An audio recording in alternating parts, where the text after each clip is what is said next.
simply as the green hell.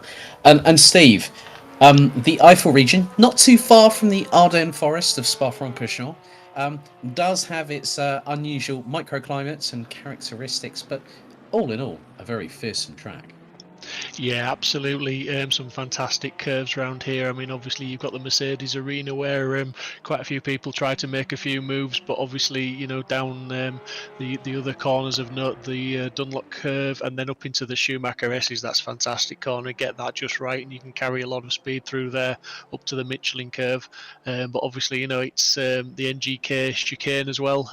Obviously, braking very important there, but again, you can carry a lot of speed through that chicane. It's a very, very fast chicane, and obviously onto the Coca-Cola curve, that is very important to get that right, because that can maximize your speed for the start finish straight and to start your next lap as you drag into turn one, and obviously a massively heavy braking area, but a good opportunity to outbrake people. So yes, a fantastic circuit, as you say, though, a little bit susceptible to its own microclimate, and as I said in the intro there, it is raining currently on the server. That's not to say obviously when it ticks over into qualifying, which it will do in a couple of minutes time, it may well be dry, but I think we're going to have a green track regardless. I think we might have some slippy conditions to start qualifying in this evening for the first round of the SRHI GT3 Championship. Green flag now out for the half-hour qualification session. The current lap record held by one certain Dutch driver by the name of Max Verstappen back in 2020 at 1 minute 28.139. But we are going to see here as the heavens have quite literally opened, and I think Jeremy Clarkson would be considering this a bit more than mildly moist as we go with Sam Spankelink, one of over 30 Dutch drivers in here. We've got 8 different nations represented: Great Britain, Italy, Belgium, the United States of America, the Netherlands. Also got Slovakia in there as well, Germany, Spain and Poland.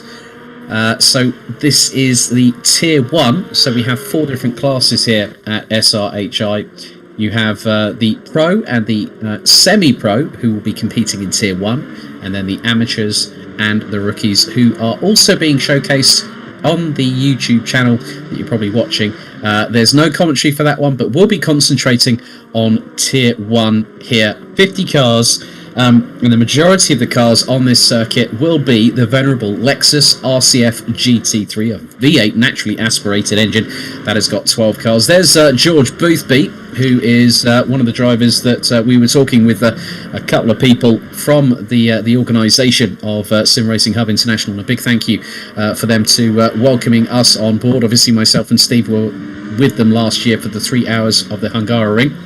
So George Boothby, one of the 10 drivers in the Ferrari 488 GT3 Evo. He's currently showing in P2, but obviously, Steve, this is where things are going to get rather interesting. It's a very, very saturated track, and the runoff areas and also the curbing could really put someone's qualifying lap, give it a curveball thrown by the pitcher. You can just see that Niels van der Kekelt in the number 47 side Max Motorsports going sideways and having to correct the tail-happy Ferrari through the NGK chicane. He's going to come across the line. There's quite a lot of competitors. You know, we've got 25 pros, 25 semi-pros, 50 drivers all in all, and we've got 46 on the server. You can just see under braking, Niels van der Kekelt really having to keep that car in a straight line going into the Haughagen before he heads into the left-hander that brings you into the venerable Mercedes Arena. Yeah, absolutely. I mean, these conditions are absolutely treacherous for the guys. A lot of cars out on track. It's a relatively long track, so they shouldn't have too much trouble finding their own space. But as ever, these first few opening laps are just going to be, the finders, as it were, just putting the feelers out for the grip, for the braking points. You know, they have had practice in the wet. As I said earlier, the server was wet. The practice server was raining, but it's still, you know, they'll be there pushing the limits now, and I expect to see a few people putting in some banker laps, but then they will start to maybe progressively get slightly faster as the session goes on. We've got 26 minutes 26 minutes 40 seconds left of this session, so plenty of time just to start building up to some of those faster times. And we say it so many times, and so many drivers tell us in the interviews, they do build up to the faster times. There's not many alien-esque drivers that can just go out and put that fast lap in straight out of the box. You just need to get into a rhythm. You need to feel the grip, find the grip, adjust the braking markers, turning points as the grip levels change, and just control those slides, manage that wheel slip, and just try and get all that horsepower through that rubber and onto the tarmac and keep it all tidy. So we're still with the number 47 from the Netherlands, Niels van der Kerkelt, a regular in the sim grid. I've had the pleasure of commentating on not just him but also the likes of George Boothby, amongst others. As you can just see, a wide range of machinery. Chris Hill in the number 7 Honda NSX. Chris is running in the semi-pro category with the Dynamic Motorsports B squad. So he's now making his way through the Haghaken. And obviously a lot of different powertrain variations here in GT3. The Honda NSX GT3 Evo, built by Jazz Motorsport, based out of Italy, who also do the World Touring Car efforts for the Honda Civic Type R. As we're getting the first initial bankers in, I did notice that in free practice before this session, George Boothby was in the 2-minute ones, the low 2-minute ones, as Malsharek has gone in with a 2-minute 4.311, followed by Niels van der Kerkelt. And then we've got the number 84 Audi of Michiel Hartmann. And then you've got Jans Spenkelink, Sem Spenkelink, we know, who's competed with SimSport Racing back in when GT4 was newly introduced to Assetto Corsa Competizione. So van der Kerkelt has some work to do here, Steve, as Boothby puts in a 2-minute 3.048. Yeah, but Kerkelt is nearly half a second up. He's 4/10 up at the moment, so he's carrying good speed. He's half a second up now. He's just fluctuating on that 4/10, 5/10. He's gained another 3. He's actually gained half a second through the chicane. He's 1.4 up now. So obviously he lost some time on his previous lap, but he's 1.7 seconds up as we speak at this moment in time. So looking good to certainly, if not get pole, get very, very close to it. If he can carry this speed and keep the time he's currently gained, it's all looking very, very good for him. And to be fair, we do expectations. He should be, we expect him to be at least in the top 3, I think, Alex. Yeah, now coming through the chicane, and you can just see how hard van der Kerkelt is pushing through into what was the Coca-Cola corner. It's the Hyundai M Corva now, as van der Kerkelt puts the power down, keeps it as straight as possible, goes P2, just 0.162 off of Boothby, and then you've got the number 99. That is Jordi Bakker, one of the Pulse Motorsport B teams. That is Tim Muris in the number 9 Honda NSX. He's running in the pro category. He is running as the teammate to Chris Hill. And things are getting rather tight between the top 4 at the moment. So you've got that's Marcel V in the 969 in the Artworks Bentley, the only Bentley on this. There's Marques in the number 20 Emil Frey Lexus Racing colours, rounding out the top 2 ahead of George Boothby, van der Kerkelt, then Bakker. Then we've got Dave Jr. from the United States rounding out the top 6 is 1.3 seconds as Marques nearly loses the back end of that Lexus. But Marcel V sticking with the Bentley, as we saw with the 3 hours of Hungaroring late last year. Yeah, I mean, Marques there just lost the back end, and he went from being half a second up to being 2/10 down. So that just shows you, how much time you do lose if you lose your traction with the tarmac. And that's a shame in second place there. It potentially would have got him pretty much more or less on pole position with that half second, and he's just bailing out of this lap, as we can see now. But Niels van der Kerkelt is actually half a second up again on his lap time, so he's just ever chasing that pole position. And as we said right at the top of qualifying, the times are just going to keep coming down as these guys are finding the grip levels. I don't think the track conditions are going to change. I don't think the track's not really evolving to give them more grip. I think it's just the guys are growing in confidence, and they're pushing harder. They've got the banker laps in now, so they're literally, it's all out for that pole position if they can get it.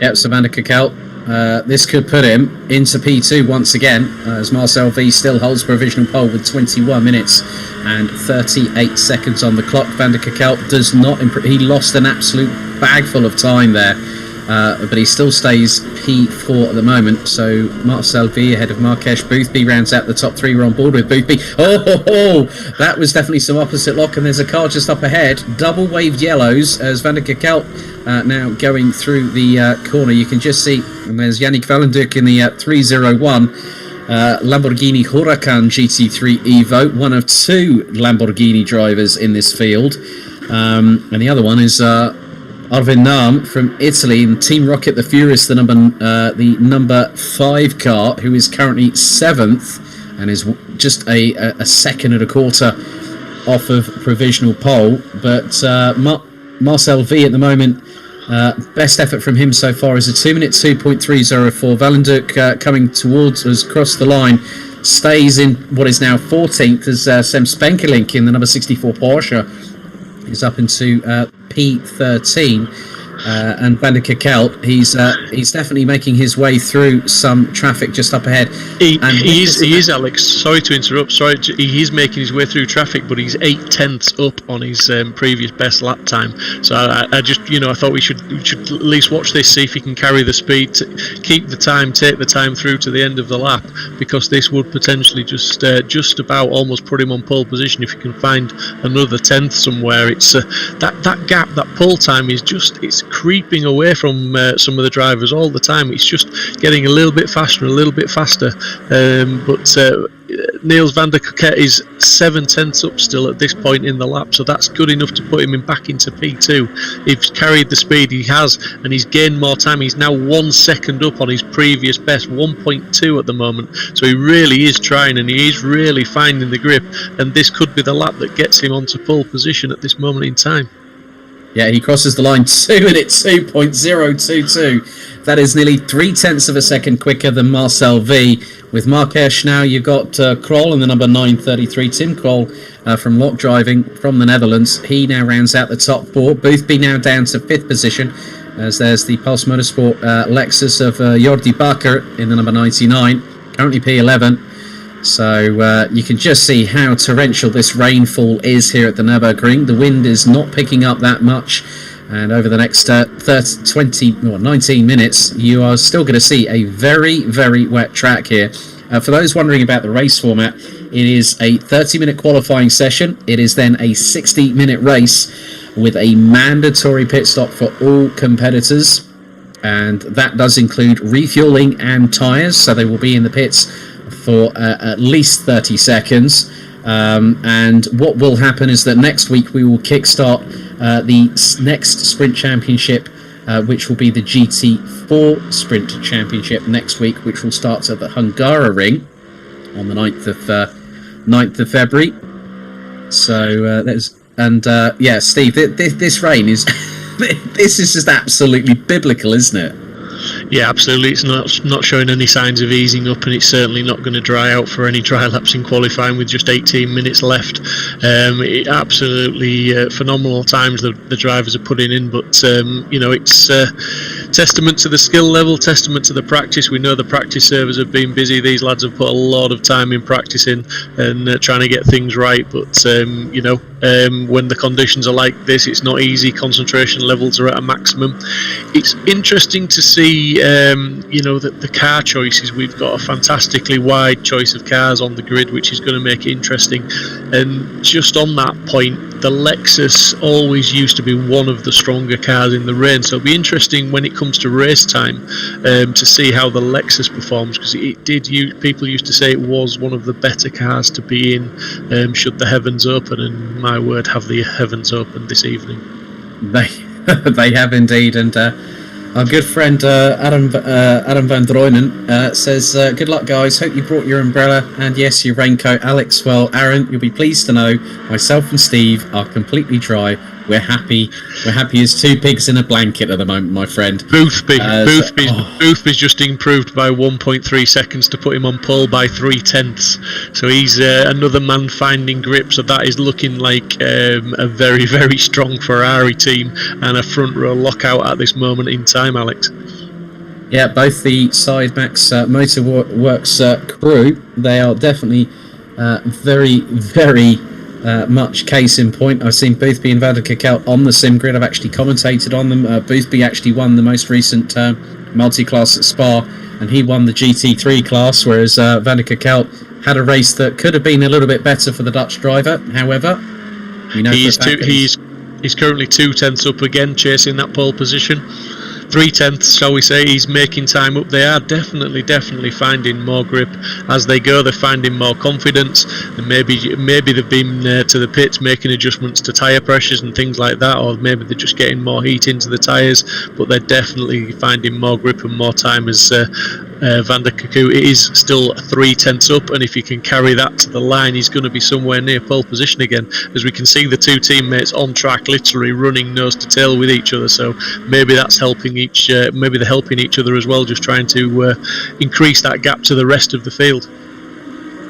Yeah, so you can see on the left hand side of your screen what the gap is between the top 23, and that is from George Boothby all the way down to the 145 Ferrari 488 GT3 Evo of Germany's Pascal Wieser, who is 2.361 seconds. Pascal running with GPR Esports.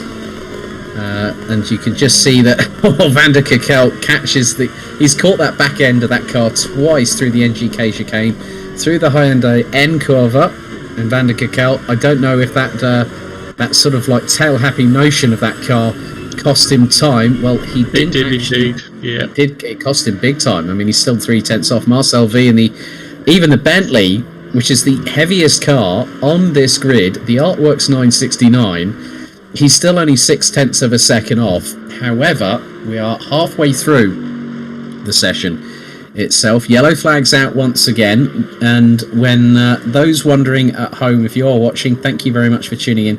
We have 46 cars out for qualifying out of the 50 that had registered for this season, as Marcel V now comes out of the Hyundai N Curva. He's got a Lexus just up ahead.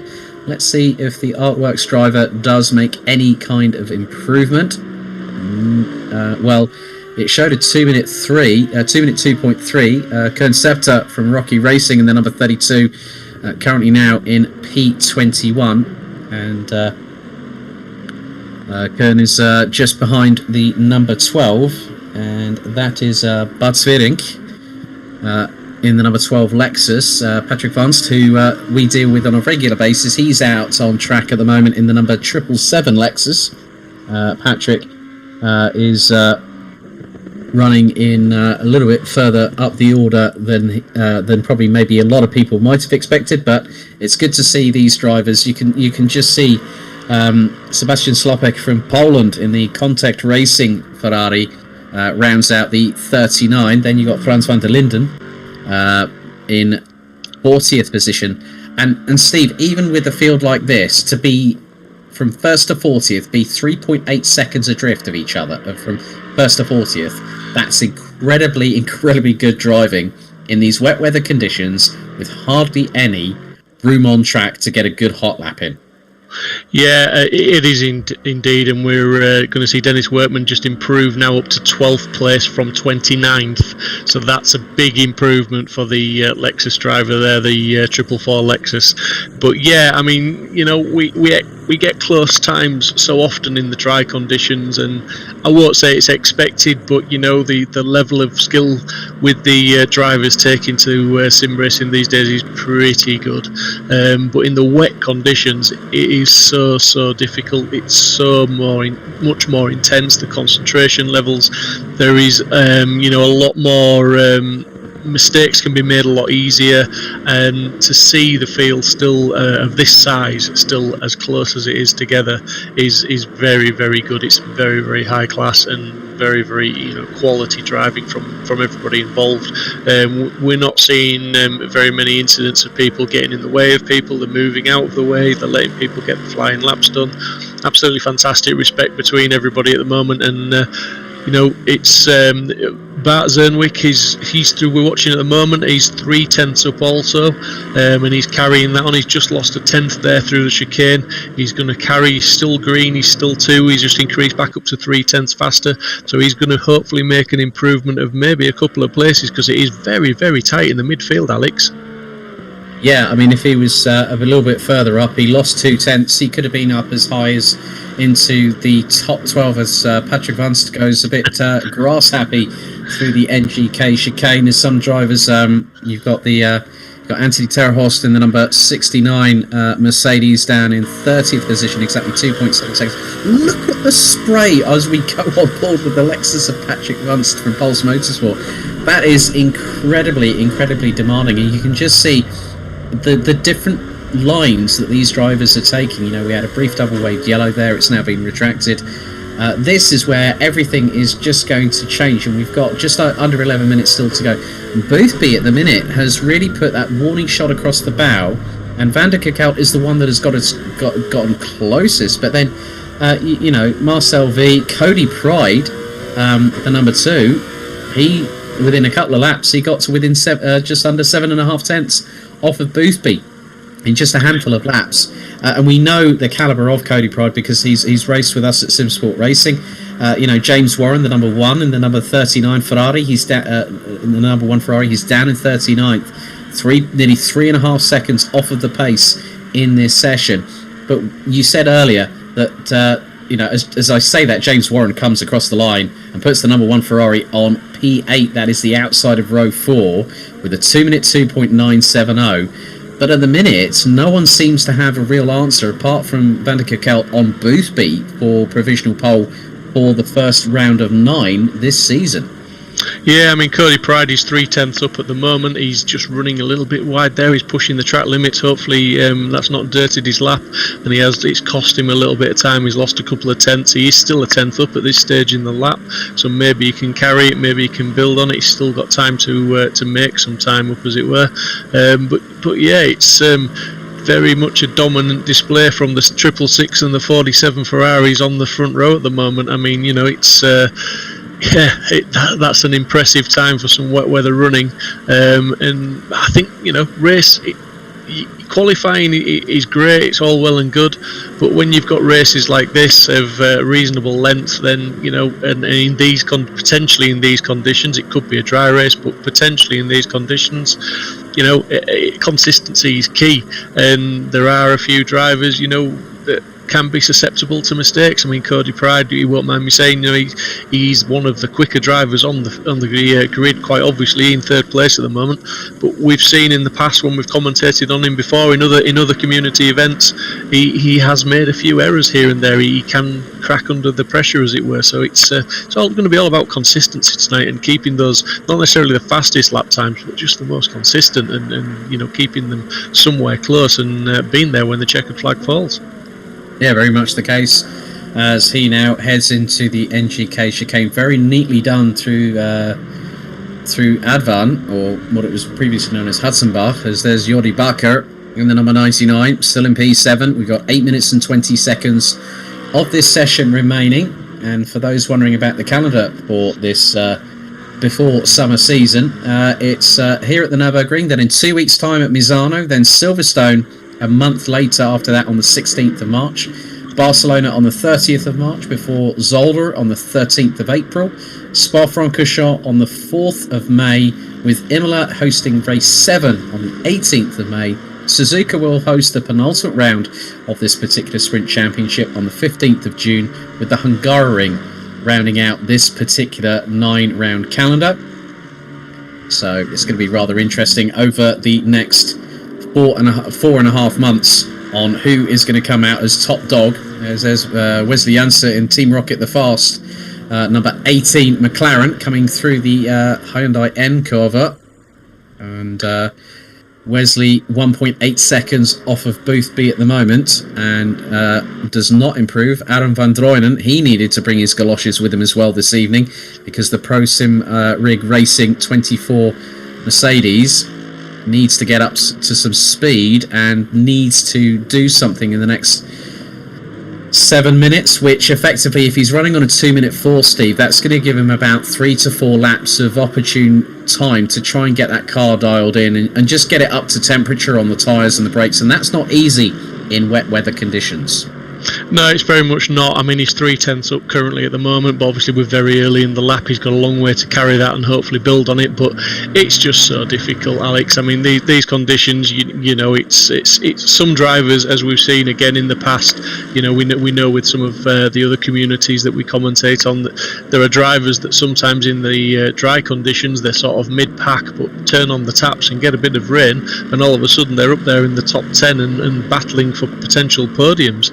And it has the opposite effect as well, where you get some of the drivers that are potentially top 10 drivers, and again, once the rain comes, they fall away from the top 10. So it suits different drivers. Different drivers will attack it slightly differently, and with car setups and the way they drive it and what they do with the ECU mapping and traction control and things like that when the rain comes. But Aaron van Drooyen at the moment is 1 second up, so that is going to do him no harm whatsoever if he can keep that speed. He's just coming up on a Ferrari. Hopefully that's not going to get in his way, because he really does need to carry this 1 second that he's managed to build and take it to the line and see if he can climb his way up that order a little bit. There's been a few incidents. I've actually counted quite a few. The likes of the number 64, which is Sam Spankelink, he's had an incident, off-track excursion. Tim Kroll in the 933 Lexus from Semi-Pro. The list goes on and on. I will be completely honest here. Clay Barney in the 85 has had a moment as well. And then the number 8 of Dimitri Schenk, the 747 of Sebastian Slapek. Then you've got the number 9 of Tim Muris. The 65. I mean, like, literally, I could probably fill the amount of time that we've got left in this session with the amount of, like, literally incidents that I've seen from when the session started at just 2 minutes past 7 UK time, or 2 minutes past 8 Central European time. As there is Chris Hill. He's got a little bit of work to do, has Chris. He's 5.1 seconds off of what is pole position, as Boothby's put in an absolute blinder, a 2-minute 1.461. I think he's still got pace in that car, Steve. And that's put him nearly 5.5 tenths of a second ahead of Niels van der Kerkelt. Yeah, absolutely. You know, I mean, it's like we said, those two guys are really setting the grid on fire at the moment, but I think Boothby's doing that more or less on his own. You know, half a second ahead of a driver of Van der Kerkelt's sort of calibre, and Cody Pride in third place, 7 tenths back. That's an impressive lap, and that is a sign of what may be to come in the race. As we said, it may well be a dry race, but I'm sure Boothby's pace will be just as good in the dry. We may find out, hopefully we will. He's looking like he's setting up to go for another lap, because he's taken a very wide line there, which will allow him to have a bit more of a run down the start finish straight, carry a bit more speed, and just may gain him a tenth or two when it comes to the end of the lap. But he's definitely not given up yet. With 3 minutes 30 seconds left, he's still pushing half a second ahead of the rest of the field. He's not good enough for George Boothby. He wants more. Yes, in the words of Oliver, please sir, I want more.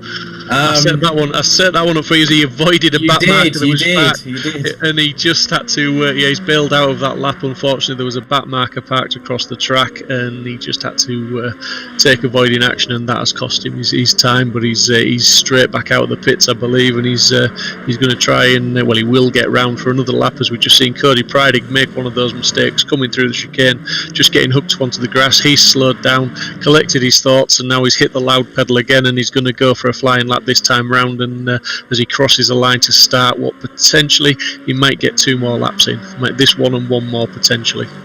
Yeah, we've had a comment off of Twitch. We're not too sure if the screen has gone black for you guys, but on the YouTube channel it is currently operational. I can confirm that, as I've just checked ever so briefly. Cody Pride just over 7.5 tenths of a second still behind as we go into the dying throws, as Patrick Vance does an absolute stormer of a lap there. Puts in a 2-minute 2.739, so the 777 Lexus now moves up into P6 behind Matas Marques in the dying stages. So Patrick Vance has also found some time and some purchase around this, and with just 2 minutes to go as we've got yellow flags out again briefly, Boothby leads from Van der Kerkelt, then it's Cody Pride, and then it's Marcel V in the 969, Marques, Vance, Spenkelink, De Keyser, Barker and Malsharek round out the top 10, all covered by 1.5 seconds. Then you look at the number 1 of James Warren. He is literally 6/1000ths off of the top 10. You've then got the number 21 of Simon Zimmerman from Germany in the GPR Esports Nissan GTR GT3 rounding out the top 12. And then you've got also that is Tim Kohl in the 933 Lexus ahead of Tim Muris, Yannick Valenduc, and then you've got Werkman, Svedink, Hutman, Isarif, and then Vester rounding out the top 20. But Cody Pride seems to be keeping that Ferrari. He's 4 tenths up, Alex, 4 tenths up. That will put him ahead of Van der Kerkelt there. Thanks for that interval update there, Steve, because that will put him, if he's 4 tenths up, that is going to put him to just over. He's lost it. He's bailed. He lost. Yeah. Oh, that's a shame for Cody Pride. But to be honest with you, he's done a good job to get it up to P3 in a short space of time. It's now 45 seconds on the clock remain on this session. The first of 9 30-minute qualifying sessions throughout this season here in GT3. So, and how's Marcel V looking on his intervals at the moment, Steve? He's three tenths up, so he could be taking that 3rd place away from Cody Pride if he can carry the time to the end of the lap. So he's definitely pushing. The Bentley's coming into its own. As we know, it is another car that serves well in the wet. We have seen other drivers do amazing things with this car in some very wet conditions, and it's pushing. Marcel's pushing, and he's half a second up now, so he's definitely, I mean, he's pushing for that 3rd place. He may well end up pushing for 2nd place if he can do something magical on this lap. Yeah, very much the case. Okay, the session now hits 0 on the timer. And Marcel V looking to make some inroads here, as there was a Porsche going very sideways through the Schumacher S's. That was commitment. That was commitment. That was proper sideways. And Marcel V decides to join him in barriers. And Van der Kerkelt is 3 tenths up.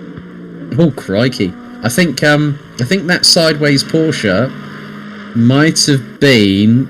That might have been Sem Spenkelink, I think, possibly. And he was in the 64 Porsche. So Chequers is still out. Marques will start on row 3. Van der Kerkelt, we're still. Let's stay with Niels Van der Kerkelt for the moment, and you can just see that Van der Kerkelt has got to find 5.5 tenths of a second to depose Boothby. But it's going to be a rather tall order. This is his last hurrah, his last chance going into the chicane. But I think that's going to be it for Van der Kerkelt. But can he get that gap any closer, or can he overlap Boothby?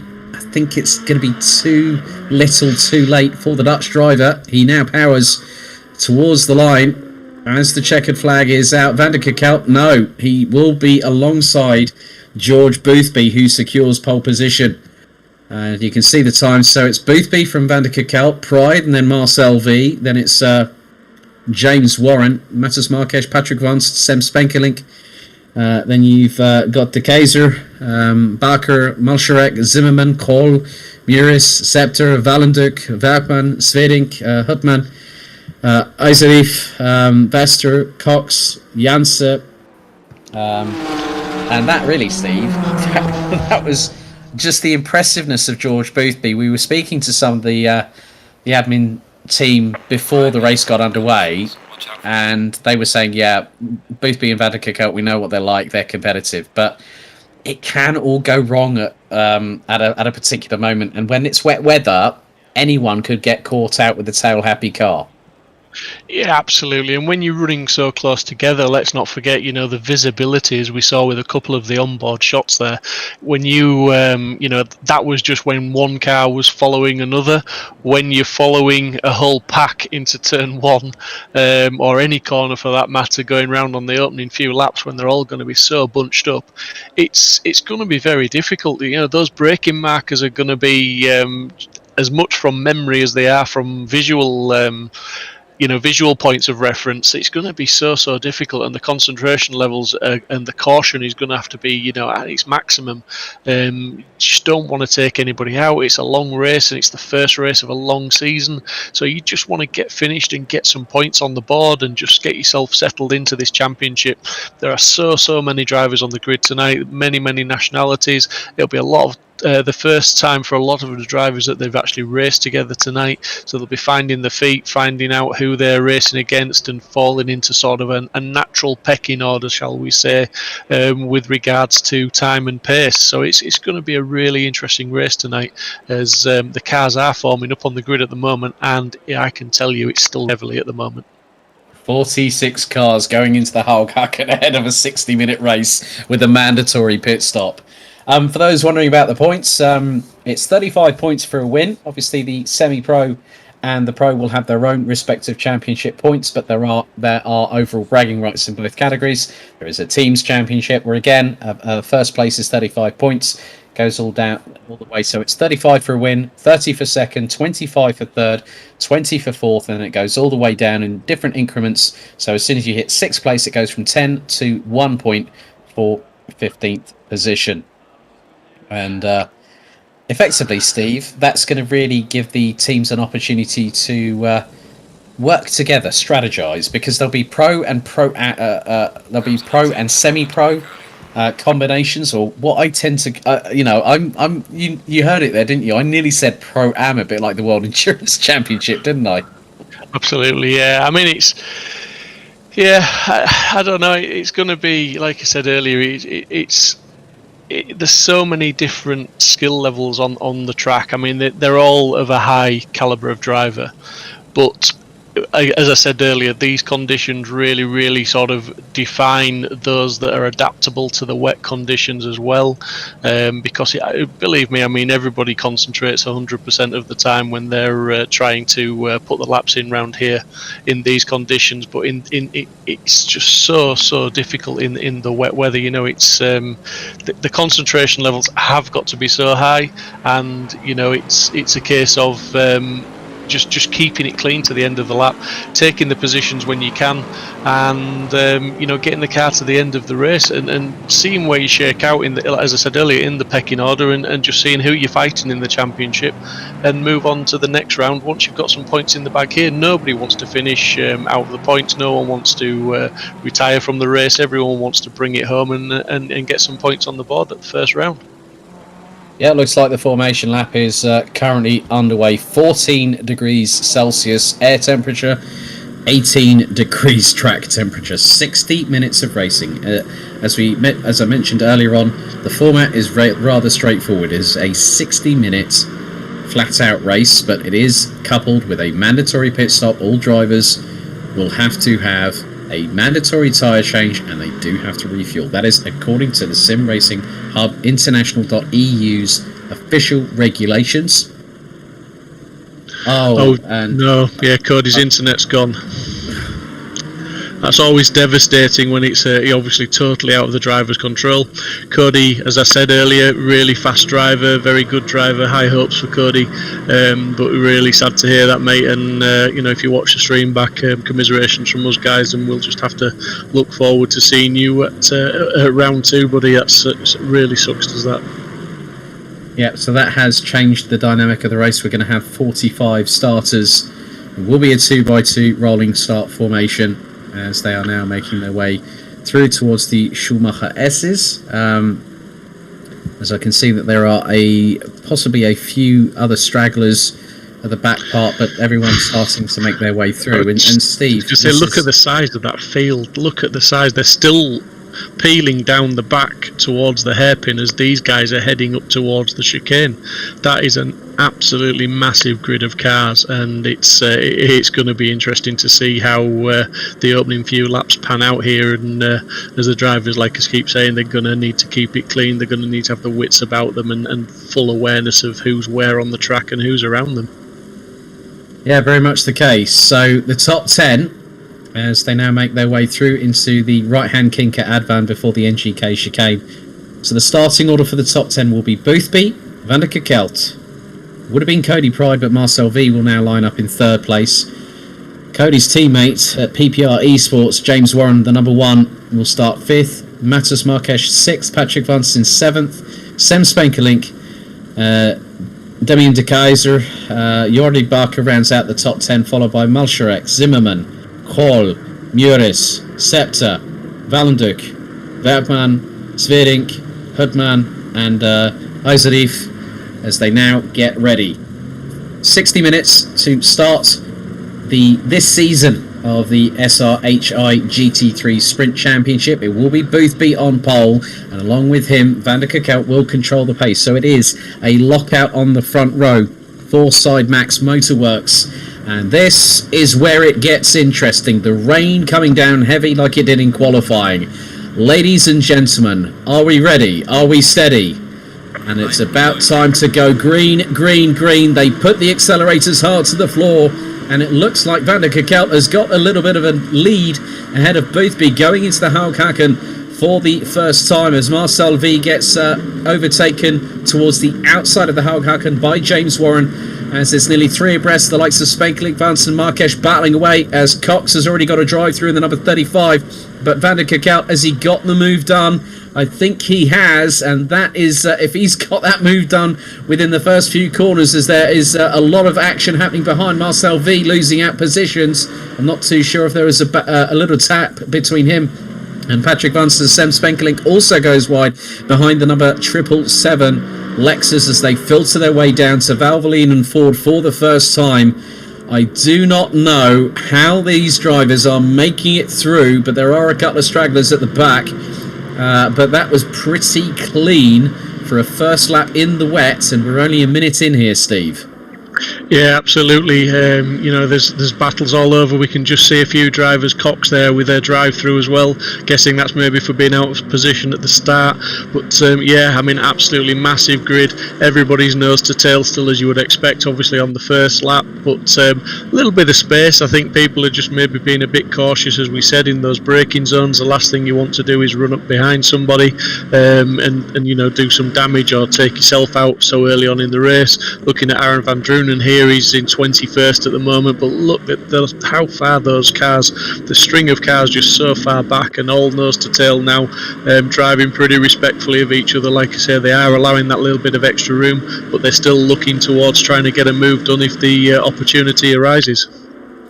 Yeah, there's been quite a few incidents according to the timing screen. You can head to pitwall.live and click on the link for Sim Racing Hub International. You can actually log on to it via your Google account or Facebook account. It is free.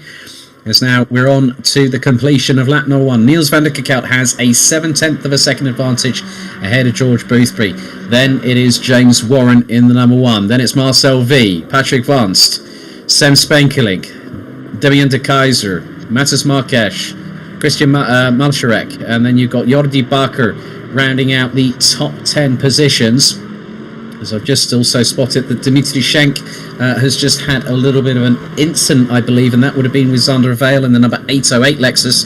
And you can see that it's all kicking off, and Aaron van Droonen has now got into the top 20. Now let's be honest here, Steve.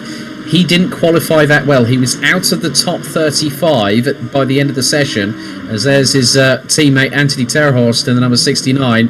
You can just see, what was it? That was, you've got the likes of Arwin Nam all involved. There are so many drivers just scrabbling for traction, but also struggling for track position. And we're only 3 minutes and 10 seconds in. This is not going to be easy. You can see the amount of spray from Ingenvouth on the back, on the front windscreen on Anthony Terhorst's number 69 Mercedes, as they now go down towards Dunlop to the 180 degree right-hand hairpin. And Terhorst and Van Dreunen have made some inroads because everyone else behind looks like the penalty for the number 35 of Nard Cox has actually been cleared according to race control. But there's James Warren. He's just over a quarter of a second in front of Marcel V from Artworks in the 969. And look at the gap that Van der Kerkelt and Boothby have already got over the drivers in 3rd, 4th and 5th respectively. The two Sidemax Motorworks cars trying to break the toe early do very much like a Sebastian Vettel and have their own inter-team battle. But I know for a fact that one of the things they don't want to do is take out the respective teammate, because that would be one hell of a team debrief to be a fly on the wall for. Yeah, absolutely. That's the last thing you want to do in any form of sport, and motorsport. Obviously, it's very easy to do if you just in these conditions, especially. But we just saw some of the cars further down the field there. We saw them just dropping tyres onto the over the rumble strips and just losing so much traction, but more importantly, losing positions because of it. But we have got battles going on all over the field. We will do our best to try and keep up with as many of those battles as we can, while also monitoring what's going on at the front of the field. But as you rightly say, Boothby and Van der Kerkelt are actually leading the way and pulling away at the moment. They've set their stall out very early on. They're going to try and put those clean laps in. I don't think they're going to fight with each other too much. It'll just be a case of allow enough room to keep the flow going and without putting each other under pressure, and just see if they can build that gap and consolidate what they've got and take it for the win.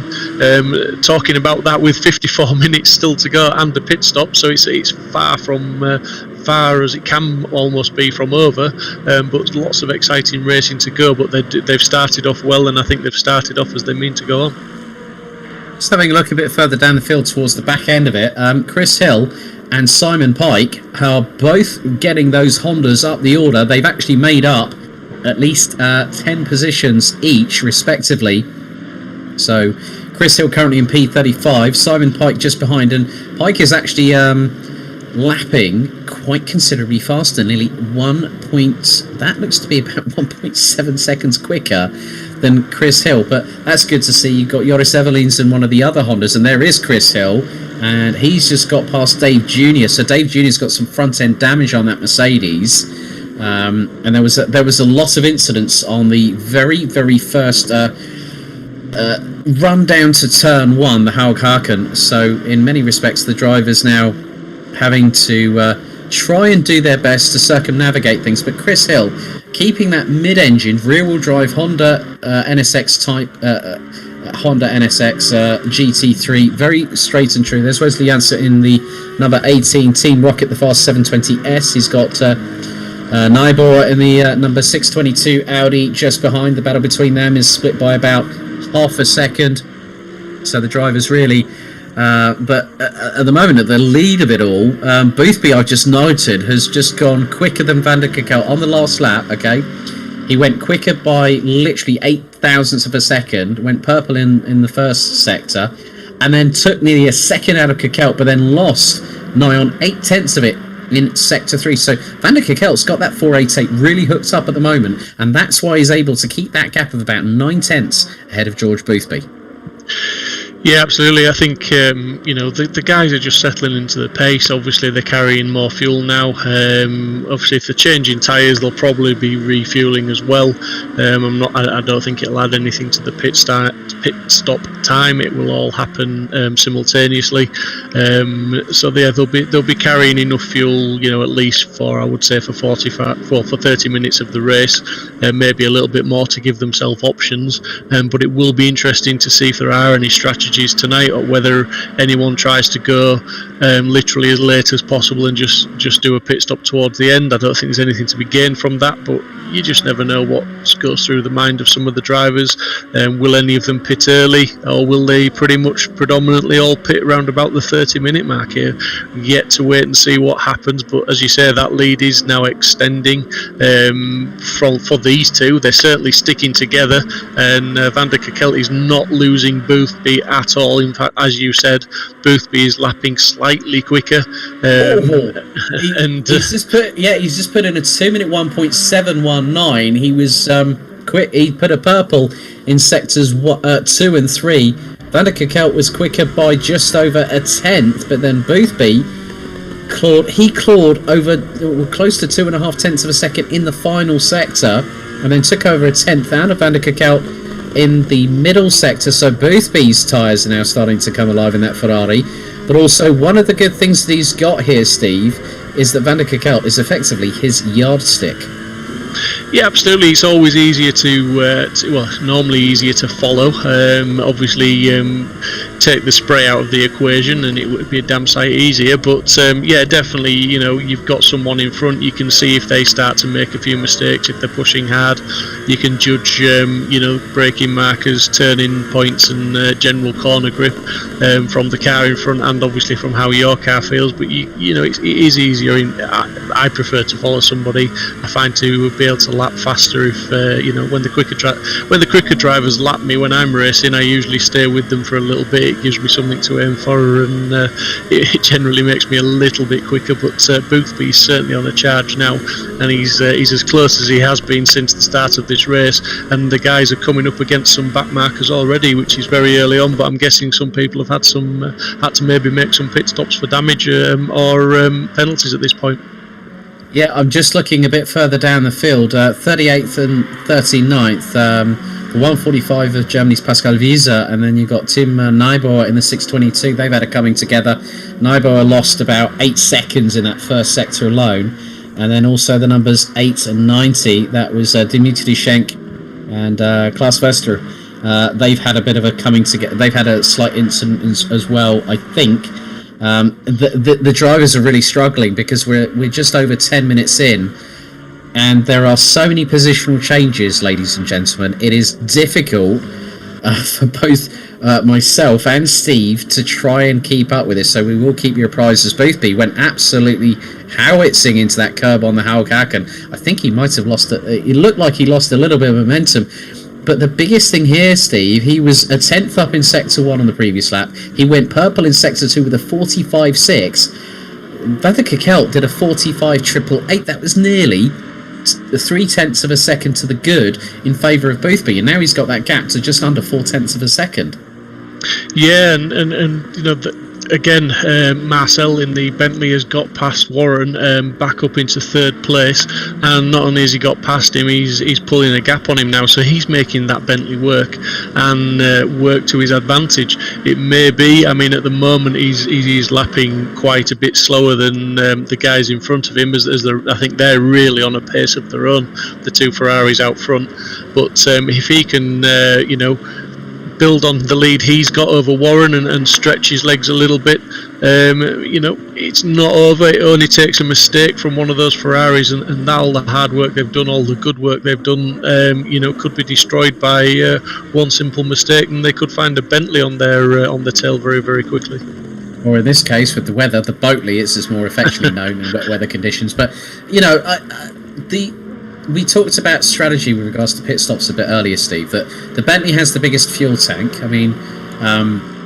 That's going to help Marcel V quite a lot. Obviously, Sam Spankelink in one of the cars that before it was bopped by the creators of Assetto Corsa Competizione. In the mid-speed and the high-speed corners, the Porsche's got a lot of agility. It's got good traction with how the way that the car is composed. Obviously, it was previously it was fully rear engine, rear wheel drive. The car's got the engine a bit more mounted mid, a bit like the Audi, the Lamborghini, as we've got Ron Eiserif on our screens at the moment. There's Klaus Wester in the number 90 Team Rocket the Furious Ferrari, currently running in P22 and is about 4.3 seconds off. So I think with the Bentley, it's got the biggest fuel tank, it's got the biggest weight deficit, let's say. However, with a fuller tank, that Bentley will have a lower centre of gravity that will push the car down onto the tarmac. And even with the fact that the rain has really equalised things, a lot of drivers will probably be in positions that they didn't quite expect, as Damien de Keyser coming up to lapped traffic, and that's very good spatial awareness by the Mercedes that has just pulled to the right hand side of the circuit. You can see that some of these drivers are really, really revelling in these conditions, but you know for a fact that with drivers like Jordi Bakker, he's got Tim Kroll in the number 933. Now Kroll is one of the semi-pros, so it's good to see that you're seeing a good mix between the pros and the semi-pros as well. Yeah, absolutely. Yeah, it's a good mix, and the rain, as we keep saying, you know, it changes so many people's pace. It's a bit of a leveler for some of the cars as well. But you know, just look through the Schumacher S here as they go up through there. The commitment needed, the spray that's all over, the visibility is really poor, and then you're coming in for the braking zone, and you know, everything. You've got to keep it all tidy and try and keep everything in check. Well, Tim Muris has now decided to pit early in the number 9 Honda, and I just as Tim Kroll went in out of the Schumacher S's, I think there's a couple of cars. I think I might have seen a Lexus on the left-hand side. That might have been Bas van Mellis in the number 11, who was running in P38. There's been more dramas for, well, this time Chris Hill has had a drama, as has Pascal Visa in the number 145. So it's not easy out there by any stretch of the imagination. We go on board with the number 969 briefly, Marcel V from Artworks. He's 5.2 seconds behind George Boothby, who is in turn just under 6/10 behind Niels van der Kekelt. So at the moment, with now what is going to be 45 minutes of this 60-minute race still to go. It is currently a Sidemax Motorworks 1-2 at the moment here, Steve. Yeah, Marcel, I'm just the reason I'm focusing on Marcel at the minute is his lap times. He's doing sort of the 202s, low 202s. George Boothby's somewhere around the sort of late to high 201, so he's not that much slower. But what's impressed me more and what's brought my attention to him is the fact that he's pulled such a massive gap on James Warren so quickly behind him as well. I mean, it was only a couple of laps ago we'd seen that he'd obviously only just got past Warren, and Warren was within a second behind him, but that gap now has extended to 4.5 seconds. So, you know, James Warren maybe just struggling in these conditions a little bit. Maybe he's had a few wayward moments, loss of grip, sideways moments, whatever, but whatever he's doing, he's lapping over 1.5 seconds slower than the Bentley in front of him at the moment, so he's losing time. He's not falling back to the car behind him because that's lapping a little bit slower than him, but you know, the lap times at the moment, there is a big variation, and none bigger than the variation from the guys up at the front of the field who are lapping consistently in the 201s, albeit the high 201s, right down to sort of the top 10, top 15, top 20 that are all lapping more or less in the 204s. So that's pretty big in pace difference. You know, you don't often see it much bigger than that. Putting it down to the traffic, to the conditions. Obviously the two Ferraris out front are working very much as a team, as you would hope they would and expect them to do so, as we've just seen one car. Is that Chris Hill leaving the pits? Not quite sure, but anyway, yeah, you know, so they are working as a team. They've got relatively clear air. They've come up against a couple of back markers. They're not doing anything silly, but it's allowing them to get their head down and really, you know, get those times in, be consistent, and build that gap, and they're doing just what they need to do. I think at the moment, if they carry on like this, the debrief at the end of the race will be a friendly one. Yeah, well, if I was to tell you this, that our top semi-pro driver is in 6th overall at the moment, Patrick Vanston, the 777 Lexus, and about 3.5 seconds backwards from him is the number 15 of Pulse Motorsports, Damien de Keyser. They are the top 2 leading semi-pro drivers, and what's more, they are both from the same team, and they're both in Lexuses. So to be that far up the field after what we're now on lap number 9 of this race, as Matas Marques, who started in the top 6, is now pitted from what is 17th position on the road at the moment. De Keyser and Vance doing a fantastic job at the front, but De Keyser coming under fire now, because you've got the likes of Malsharek, Barker, then you've got Simon Zimmerman in the number 21 Nissan, a German from GPR Esports, looking very, very racy in the number 21 Godzilla. as it's more affectionately known in motorsport and automotive circles. Zimmermann, on home soil here at the Nürburgring, will know the track like the back of his hand, and is closing on Yannick Wallenduc in the 301 Lamborghini Huracan for P11. Yeah, I must say I do like the livery on that car. It looks excellent. Very, very good work to whoever designed that paint job. Really outstanding work, I think. And he's getting a good show at the moment. It's in 12th place, and as you quite rightly said, it is chasing down a Lamborghini. Not the easiest car to catch and pass, but it's certainly putting a good show on at the moment, and really putting the Lambo ahead under a lot of pressure as they head into the heavy braking zone of turn 1, trying to keep it all neat and tidy as they go through there. Just kissed the apex, got the cars turned, and no advantage gained and nothing lost. It's all as it was, and the Lamborghini is still under pressure but soaking it up well. I wouldn't imagine he can see an awful lot in his mirrors other than, as you say, a very nicely presented Godzilla. Yeah, with looks to be Rogue Energy on the side of that car, even with the fact that you can see where the fuel nozzles are on both sides of that Nissan. But Zimmermann just keeping it nice and composed. He's running in the 2-minute 5.3s, but Wallenduc is running in the 2-minute 4.9s. And I'm just seeing that the lap times between Van der Kerkhout and Boothby at the front of the field, the gap between them is 5.5 tenths of a second.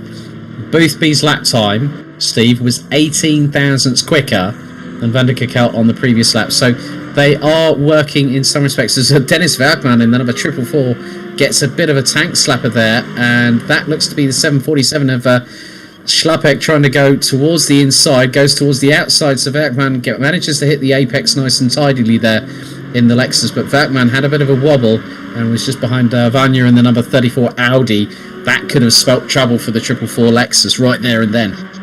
Yeah, absolutely, but as you said, he managed to gather it all up. He defended where he needed to defend, forced the Ferrari to go a little bit wider, which cost the Ferrari some time and gave him some breathing space, and he's managed to gather it all up, and he's probably get his head back down in now. But look at Boothby in the braking zone, as you would expect, closing right up on the back of his teammate there, and I wonder if there will come a point when it's a case of we'll let Boothby through and see how much faster he is than Van der Kerkhout, because at the moment he's not only putting pressure on. I mean, let's not forget he's closed the gap down because he was a little way back up the road, and it's looking like he's maybe getting that little bit impatient at the moment.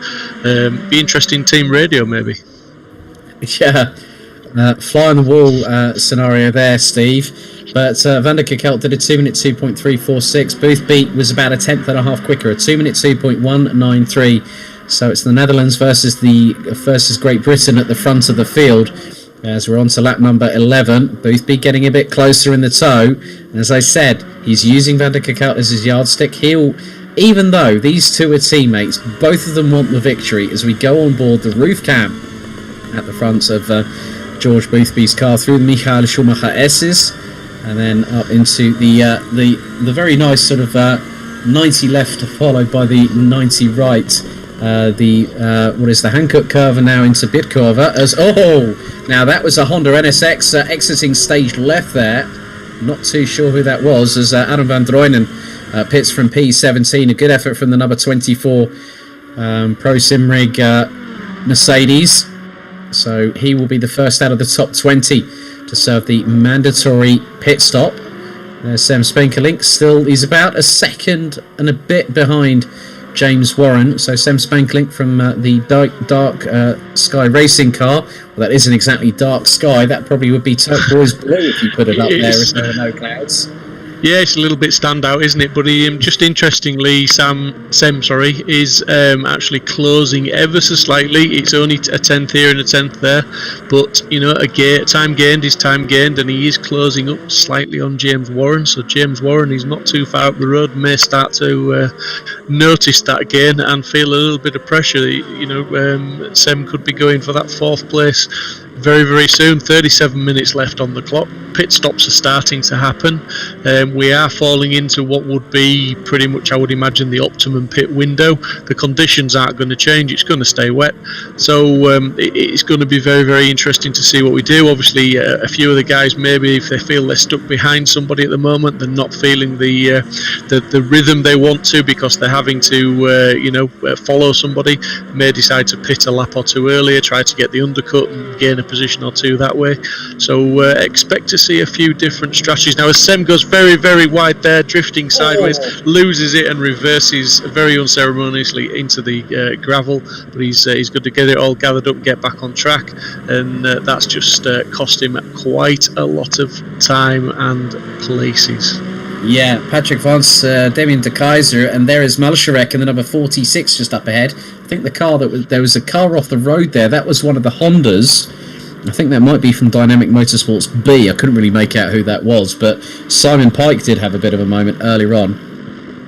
And it's going to be rather interesting how this race unfolds. We've got just 35 minutes and 50 seconds on the clock.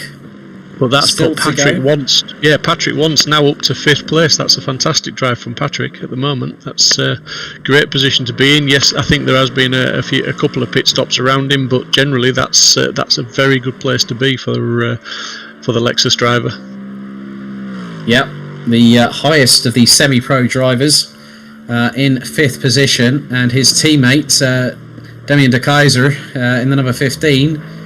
Rounding out the top 6 positions. Well, that was the case, as De Keyser has actually dropped all the way down to 9th. There's Italy's Avenam in the Squadra Razzo, it says on that car. But it's actually Team Rocket the Furious according to the team description on the official entry list here. So don't forget, you can make sure that you, if you are watching on YouTube, please don't forget to like and subscribe. And also to hit the notification button. We will obviously both tiers 1 and 2 for GT3 and GT4 will be broadcasted live. Obviously the tier 1 in both GT3 and GT4 will be broadcasted with commentary. As we now go back to Damien de Keyser, who's got Tim Kroll just up ahead of him. There's the recovering Sem Spankelink, who's now in 7th position behind the number 46 of Christian Malsharek, one of the Slovakian drivers in this field. And, absolutely. The guys are running close together. Sem obviously gathered everything up there, but he's found himself in a little bit of traffic in the Porsche. He's not so much in clear air. He will need a bit of a pace advantage because the Porsche does struggle to get past cars. It is a quick car hot lapping wise. You can still do some reasonable lap times in it, but it's not the easiest car to muscle past others. Whether that's the case in these conditions, I'm not quite sure, because it is a bit of a leveler, as I've said before, but I'm sure Sem's not going to give up. He's had that little bit of a misdemeanor, dropped himself down to 7th place, but he's applying pressure straight away. He's trying to get straight back onto the pace, and he's going to try and just undo his mistake, as it were, and get some of that good work and time clawed back that he had earlier. Yeah, he was in I think it was in he was in P4 or P5 before obviously that exit stage right, and that was going through the top part of the circuit. And you can just see, even with the car like the Porsche, you get, that car can be incredibly tail happy, and that just proved it in spades. So Sem Spankelink will have the fire lit in the belly as Niels van der Kekelt pits. So Boothby now becomes the de facto leader, and now this is the time here, Steve, for George Boothby in the 666 to put in some hot laps. He's got to put that hammer down right now. Yeah, for sure. I mean, this may be, the team orders, as it were, coming into play. Pit Van der Kekelt first, let Boothby have the clear air. If you are faster, Boothby, show us how much faster you are. See if you can get the undercut done now, and basically put a couple of laps in, get those lap times down, then get your pit stop out of the way and come back out in the lead. That will just show us how quick he is, how much more pace maybe he did have than Van der Kekelt, if any. As we say, potentially it's a little bit easier to follow, so maybe that was exaggerating his pace. Maybe he only had a tenth or two, maybe not enough to gain the lead in a couple of laps, and not enough to gain the undercut. And all that is presuming that when he does go into pit, he hits his box exactly right. He hits that pit limiter at the right time, not too early, not too late, and he gets his marks and gets the pit stop done as cleanly and as quickly as he possibly can. A lot of pressure on Boothby at the moment, and he'll know it. And I'm sure a seasoned driver like George Boothby will soak it up, but he's still got to put the times in now. He's got to hit every apex. He's got to brake at the optimum time. He's got to get that turning correct. He's got to maximise his lap times, get the best lap times he possibly can, and then put himself in the best position when he comes for his pit stop. As we've seen James Warren's race going from bad to worse, as he's got a stop go 30, guessing he's been in the pits for a pit stop and he's hit the pit limiter a little bit too late, or he's released it slightly too early on the exit, whatever. It looks like he's been speeding in the pit lane. Yeah, and the thing is that for those wondering, there are some differences between the two tiers. Now, for those wondering about what is enabled in driver assist, as Marcel V now pits from second position, so that's going to give Patrick Vance at the moment a de facto second place. So tier 1, the only things that are enabled is the auto gear, the auto clutch, that is it. Ideal line disabled, auto steer disabled, stability control is off, auto pit limiter. That's the biggest point here, so the drivers had to be on point, so James Warren will be absolutely kicking himself. And I've just seen, Steve, Boothby has put in the fastest lap of the race on lap number 14, a 2-minute 1.554. I think he heard you. Absolutely, mate, and that, more importantly, is 4/10 almost quicker than his teammate's fastest lap, so he's definitely got some pace. And yes, they definitely fed me into the team radio. He was listening to my inspirational speech there, and he's really put the pedal to the metal. He's done what he needs to do on that lap, but unfortunately for Boothby, he needs to do that for 2 or 3 laps consecutively, really, to make it count.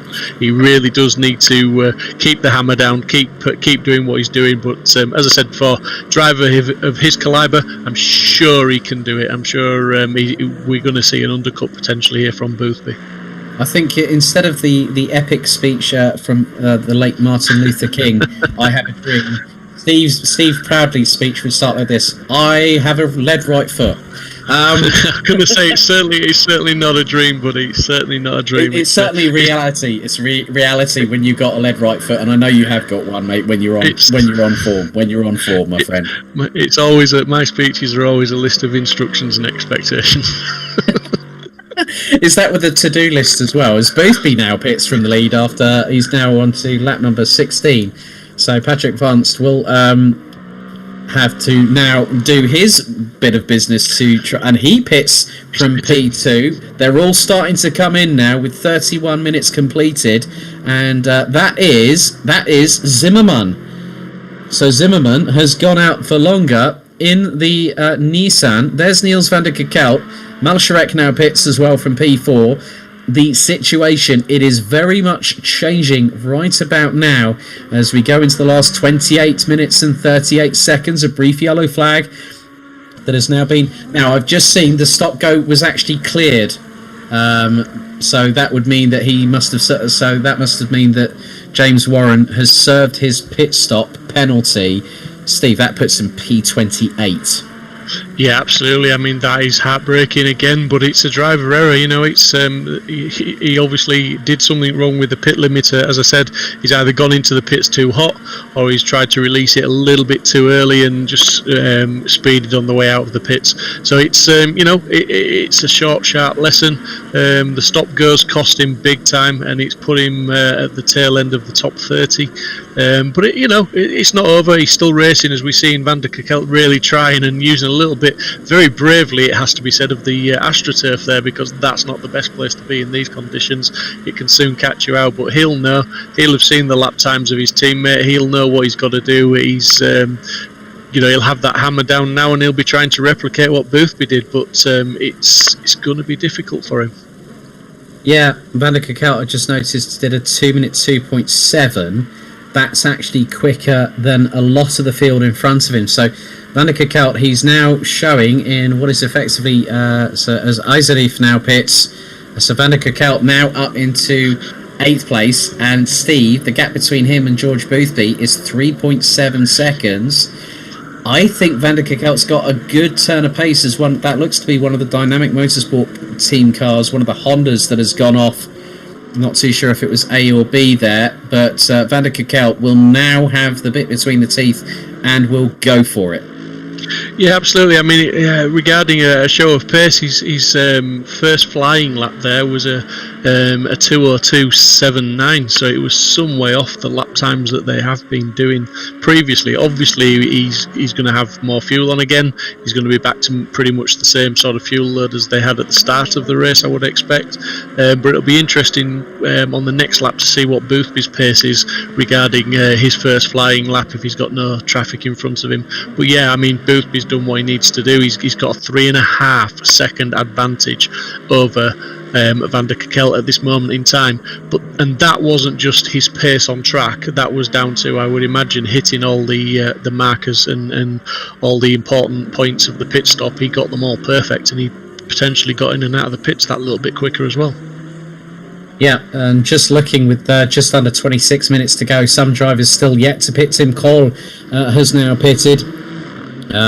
Owen Nam has also pitted in the meantime, and that will mean that Anthony Terhorst in the number 69 Mercedes has yet to pit. Koen Septer, Yannick Valenduk, and also you've got Zimmerman in the mix there as well. They all have yet to pit. And then you look that you've got Vale Jr., Velkman, Evelins, Van der Klaan, Van der Linden has just pitted. Van Melis just behind has yet to pit. Nybor in the 622 Audi still yet to pit. We've got a yellow flag situation out on the track, as there is that is one of the Lexuses on the outside of that. Looks to be possibly going through the Hankook curve, and in many respects the drivers now really having to watch it. We're into the last 25 minutes. George Boothby now in 4th position. Van der Kerkhout is about 3.2 seconds behind and is pushing like his life depended on it, let alone the victory here tonight. And Zimmerman is,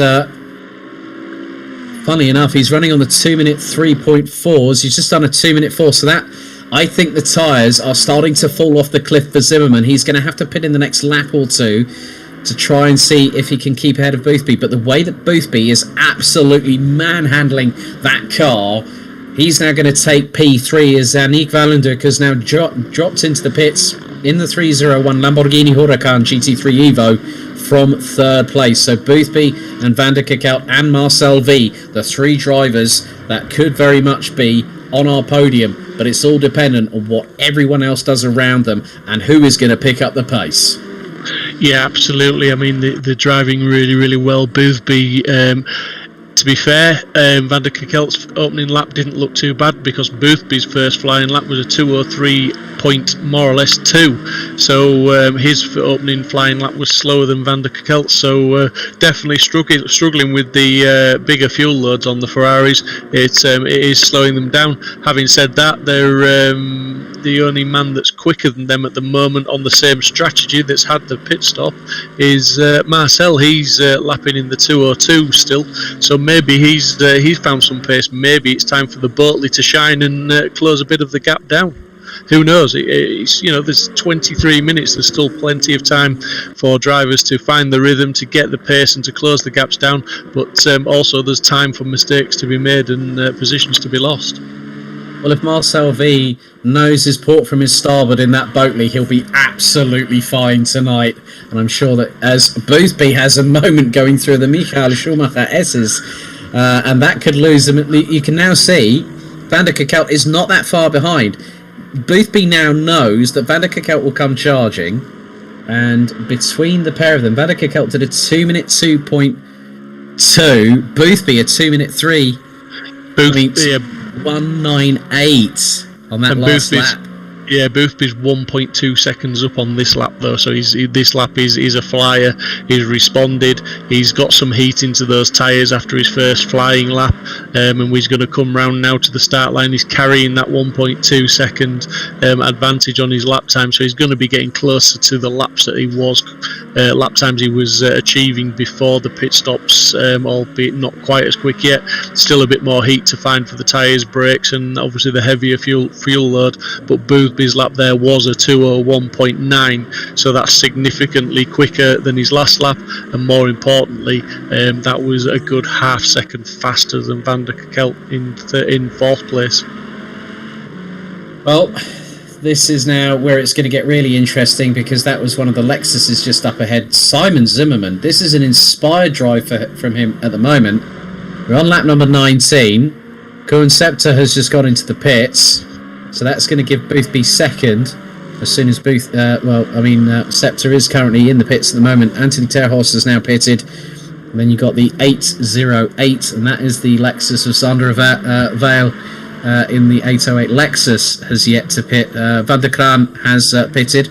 So there's the Mode 11 racing. It's very much, that reminds me, you know those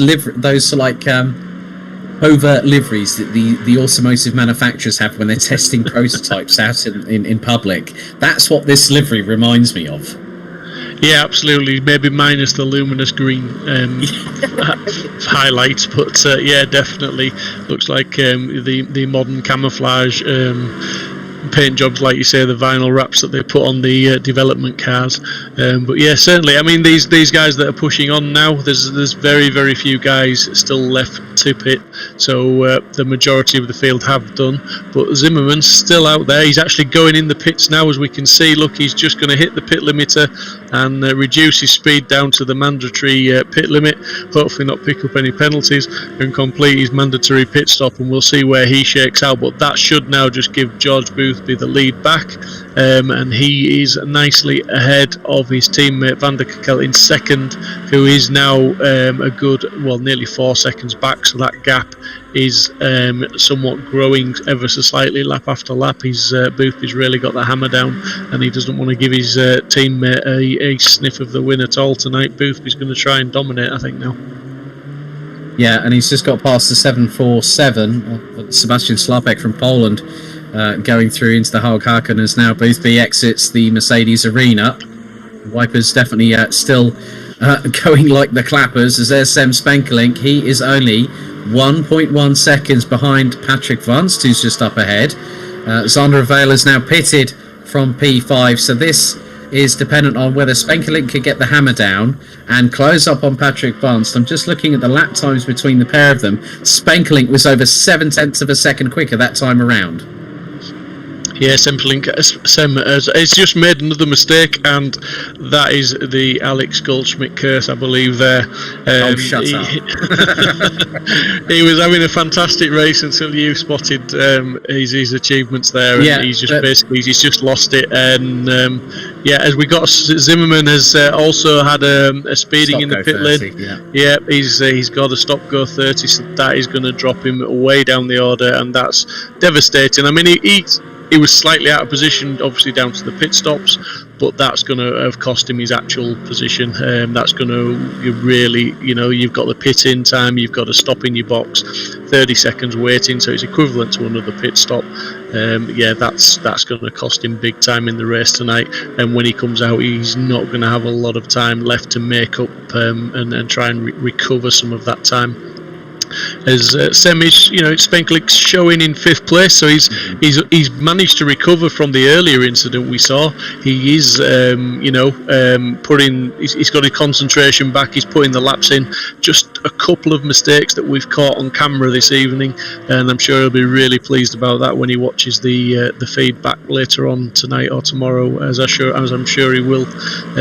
If you are watching and in the chat, just let us know who you're supporting. Just tell us which cars or even which teams you're supporting, and we'll give you a shout out. Yeah, very much the case. Good to see the Dutch-speaking contingent are inundating the chat a little bit this evening. So unfortunately, my Dutch is pretty ropey at the best of times. But you can now see that Arwin Nam in the number 5 Lamborghini down in 14th position, and is making his way through. As we can now see, Dave Jr., he's recovered up to 18th position. Look at the amount of that has been through the wars there. That matte green paint is looking rather primer-esque at the front and rear bumpers of that car, unfortunately, as Zimmerman now will drop outside the top 10 with 17 minutes still to go in this race, and Zimmerman was on course for possibly what could have been nigh on a top 5, top 6 finish, Steve. Yeah, absolutely. We can just see him there serving his stop going now, and there's probably nothing more frustrating as a driver than just being sat there. You know, you don't need to be there, and he's missed his pit box as well. Look, he's having to reverse up to hit his marks, so the count will start. So that's costing him even more time. Obviously, every tenth of a second, every second he's sat in there, it's potentially another position on the track, and it's going to be interesting to see where he comes out. Unfortunately for him, it's certainly not doing him any favours whatsoever. 30 seconds, doesn't it feel like an eternity? I mean, it's just sat there for so long, and you can tantalisingly, you can see the pit lane exit there, but he's just not being released. And yeah, unfortunately, that's race over, as he is now released and he's served his penalty. He just needs to get away on the pit limiter. Don't forget to do it, because they will, and that's it, cleared. And realistically, yeah, that's dropped him way down the field, outside the top 10, and still falling ever so slightly. Yeah. He's just been lapped. That is by, is that Boothby, I think? Yeah, that is Boothby that's just got past him. So Zimmerman, all the way down, that has put him way outside of the top 25. That's put him in 28th position.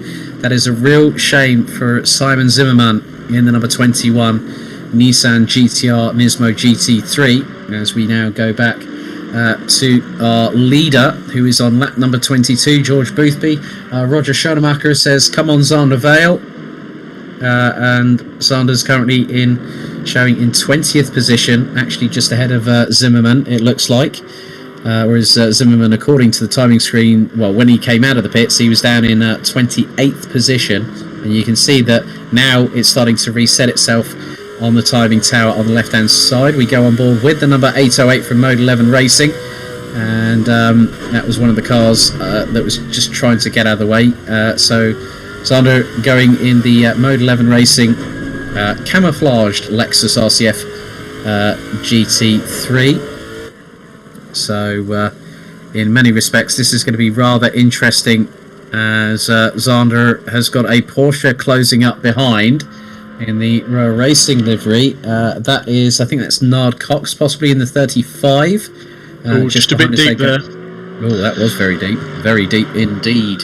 But still managed to keep it going. But we still have 14 minutes and 20 seconds of this race. This rainstorm, Steve, I did say it once, I'm going to say it again, it has been absolutely biblical.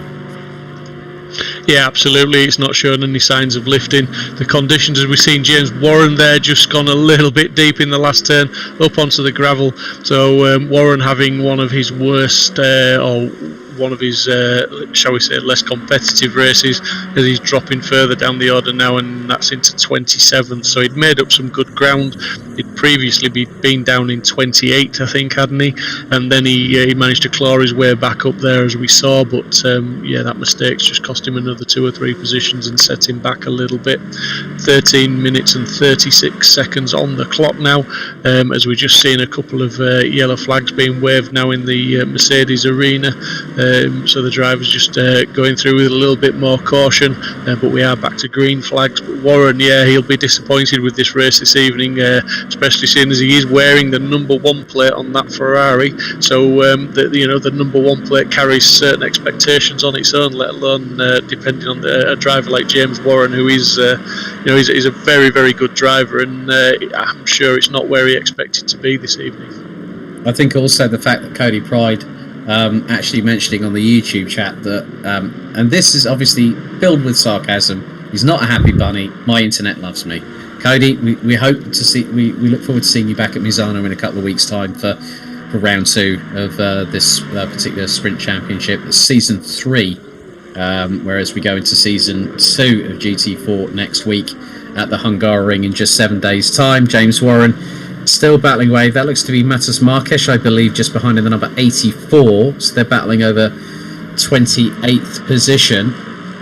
And just looking at the gap now between Boothby and Van der Kerkelt has now extended to around about 4.5 seconds. As Boothby's now about to come and complete another lap.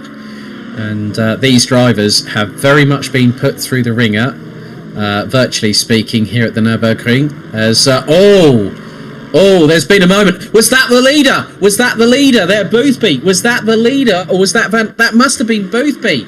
He's coming to under fire. That is not Boothby.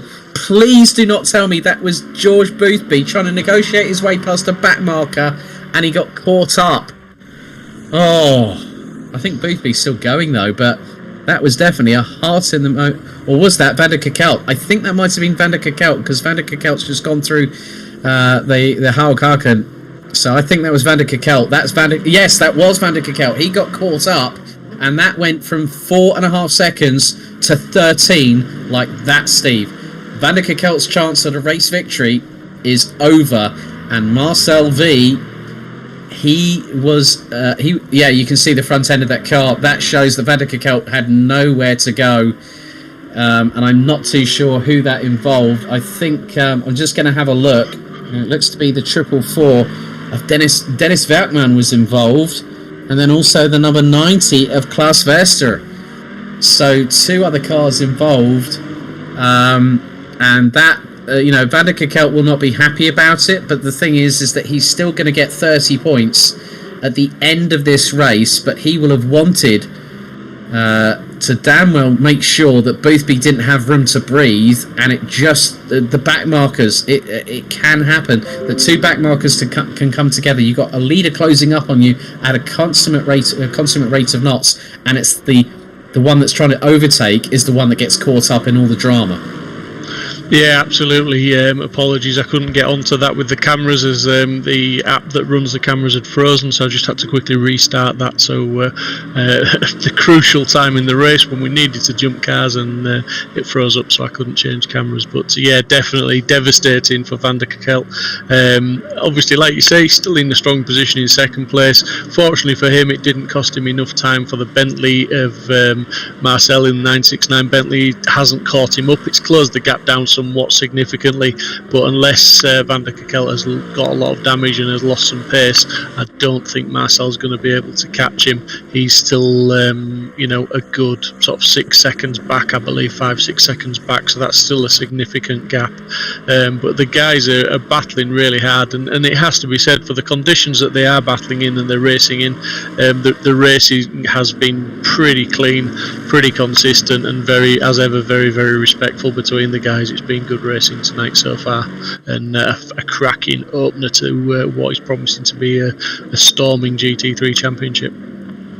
Yeah, because in 2 weeks' time we head to the Misano World Circuit Marco Simoncelli for race 2 of season 3 in the GT3 Sprint Championship here on Sim Racing Hub International. There's Wesley Janssen trying to close on Dave Jr. This is the battle for P16 as we go deep into the bottom of the 9th, as they would say in the United States. I hope Dave, if he watches back the stream, will find that quite topical, because he is the only American in this field, and he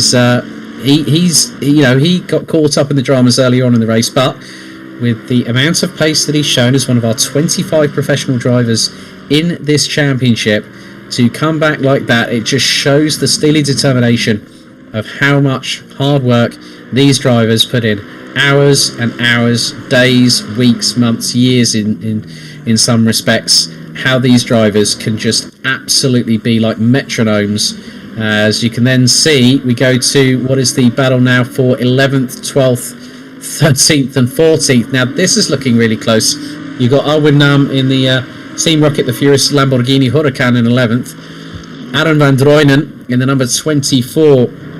That is the Pro Sim Rig Racing Mercedes. Then you've got Ron Eiserif in the number 3 Audi, and then you've got Koen Septer in the number 32 Audi. They are covered by literally a couple of seconds, and that could be rather interesting as we head into the last 7 minutes and 40 seconds here of the opening round of this season. Yeah, absolutely. As Aaron Van Drunen there just got a little bit sideways, and that has given the Audi the opportunity. Number 3 Audi has gone round the outside and managed to get that move done. If he can just keep it tight, pull it round, and he has done, just run it a little bit wider onto the curb, all good though, and he's managed to make that position stick, and he's got himself up into 12th place. Onwards and upwards, he's not too far behind 11th, the Lamborghini, the number 5 Lamborghini, but he's still got Van Drunen large in his mirrors, who's maybe going to look to try and gain that position back. And Van Drunen isn't alone. He's got the number 32 Audi chasing him down behind as well. So a good 3-way scrap here. Yeah, very much the case. So Boothby on lap number 26 is making his way through the Michael Schumacher S's.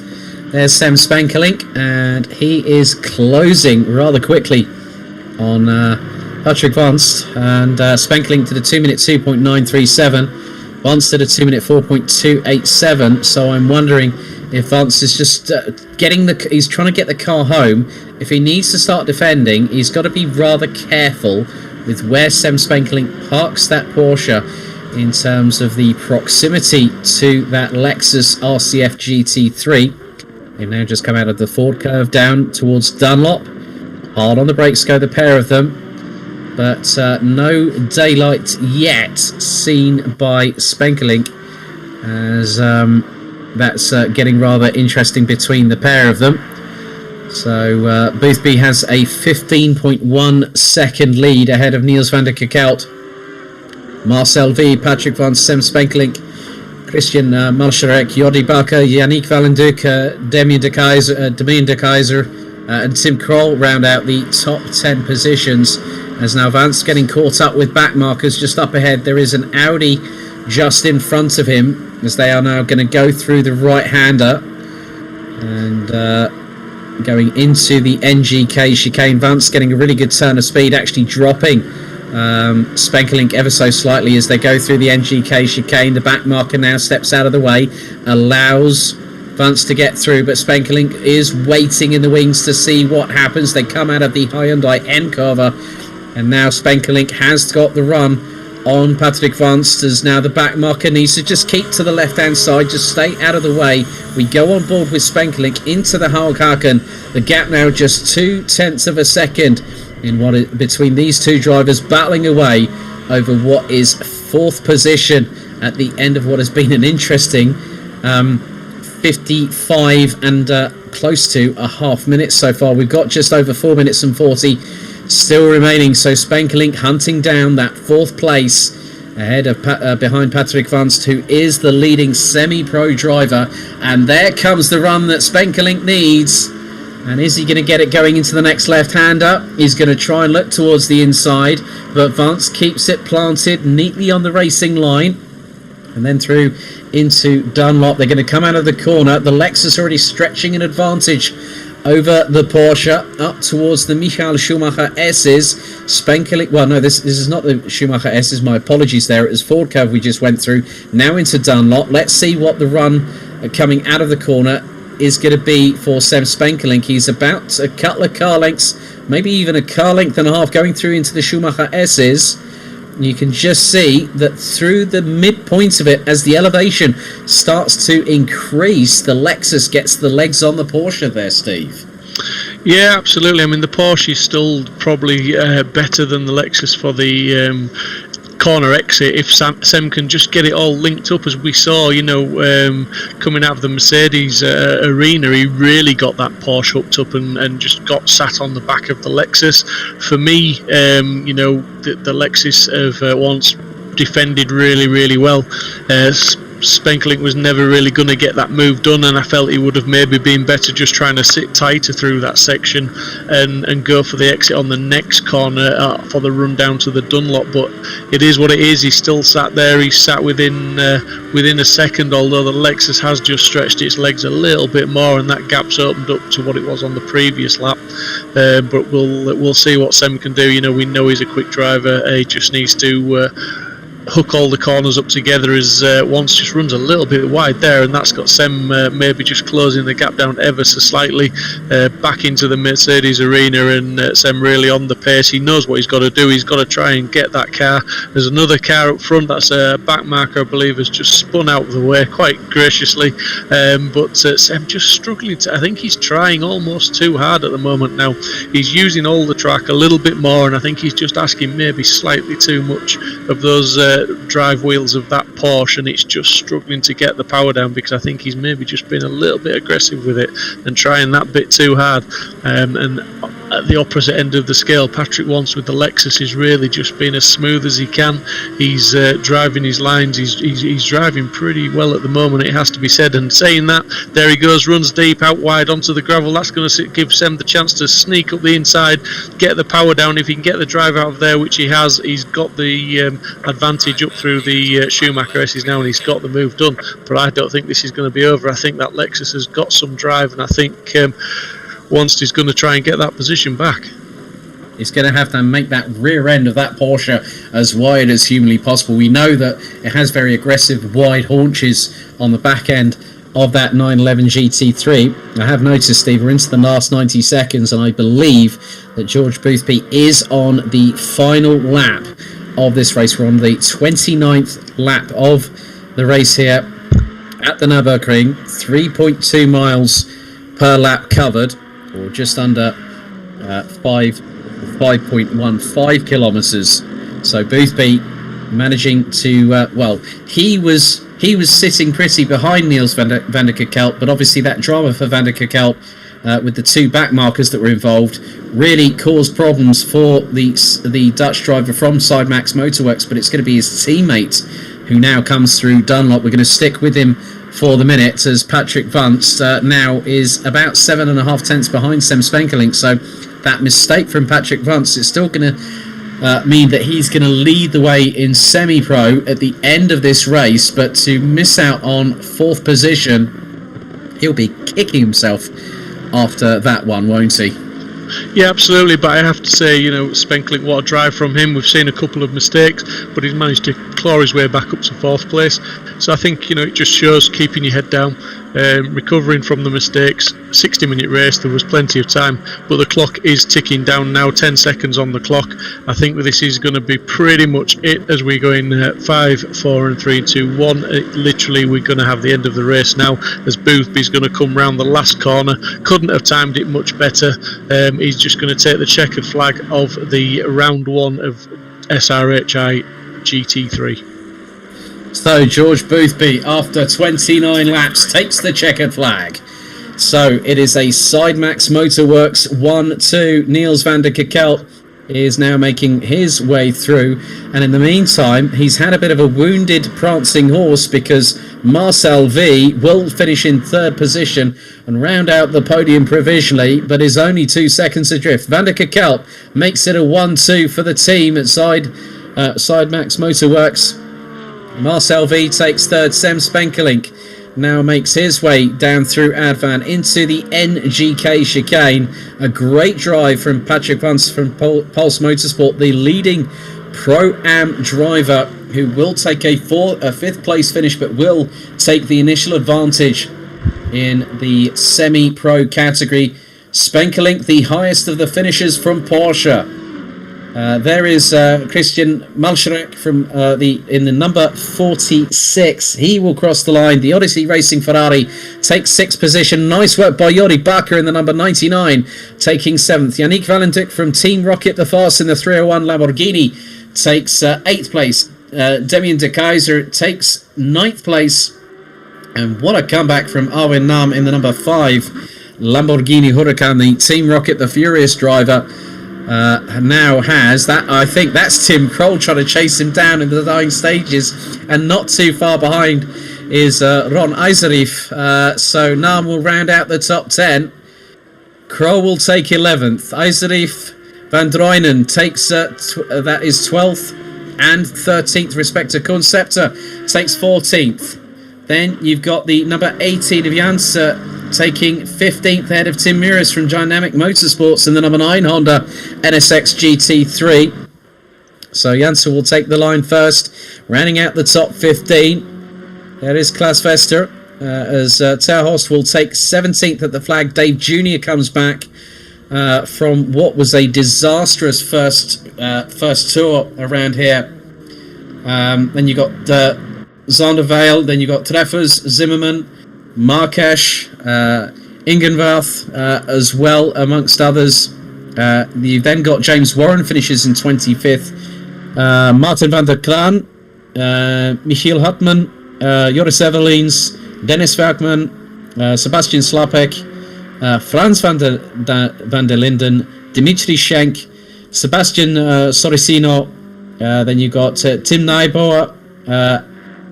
Then you got Pascal Visa, Alexander Witte, Bas van Melis, Bart Sverink, Benjamin Simmers, Nard Cox, Clayt Barney, Piet Vanyer, Chris Hill, Simon Pike, Javi Goichea, I think is possibly the best way I can pronounce that one. But easy that for was... you to say, buddy. Hey, don't get me started. Even I've got some new surnames to learn on this championship, my friend. But, you know, George Boothby and Niels van der Kerkhout, we were looking forward to that battle. And they really did provide it, but I just feel so sorry for Niels van der Kerkhout because he really had that opportunity to get a race victory there, and it was just taken from him. Yeah, absolutely. I mean, Boothby, for whatever reason, it seemed that Van der Kerkhout got the jump on him at the start. He even extended a little bit of a gap, albeit only about a second or so in the opening stages. But Boothby soon showed some dominance. He really closed that gap down. He started to... they had a spell where they were running the same pace, but I'm not sure if that was just Boothby being respectful and playing the team game. But there came a point before the first round of pit stops where Boothby sort of said enough was enough, and he really put the pressure on Van der Kerkhout and really hit the advantage home when Niels pitted, and literally after Boothby's pit stop he came out 3.7 seconds to the good, and from that point on there was nobody else was going to win this race, I don't think. Yeah, well, in just a couple of seconds' time, we're going to bring in a couple of drivers. So we're just going to go silent for a moment, myself and Steve, whilst I just have a quick chat with a couple of our podium finishers before we start bringing them in for the official interviews for the post-race show.